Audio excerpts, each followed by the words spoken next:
பால் பழம் விரதம். பால் பழம் விரதத்தில் தினந்தோறும் காலையில் 2 வாழைப்பழம் 1 டம்ளர் பால் குடிச்சுக்கலாம். மதியம் 1 வாழைப்பழமும் இரவு 2 வாழைப்பழம் 1 டம்ளர் பால், இப்படியாக 7 நாளுமே கடைபிடிக்க வேண்டும். வாழைப்பழம் தவிர வேறு பழங்கள் கிடைத்தால் அதையும் கூட சாப்பிட்டுக் கொள்ளலாம், தவறில்லை.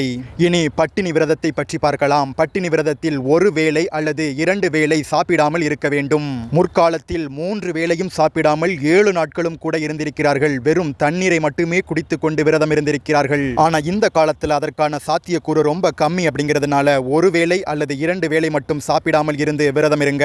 காலை மதியம் ஆகிய 2 வேளை சாப்பிடாமல் இரவு மட்டும் சாப்பிட்டு, அல்லது மதியம் மட்டும் சாப்பிட்டு காலையும் இரவும் சாப்பிடாமல் இருந்து, இப்படி உங்க வசதிக்கு தகுந்த மாதிரி நீங்க விரதத்தை அமைச்சிக்கலாம், தப்பில்ல. கடைசியா நம்ம பார்க்க போற விரதம் மௌன விரதம். மௌன விரதம் மிகவும் கடுமையான விரதம். ஏன்னா 7 நாள் பேசாமலேயே இருக்கணும் அப்படிங்கிறது அவ்வளவு எளிதான விஷயம் அல்ல.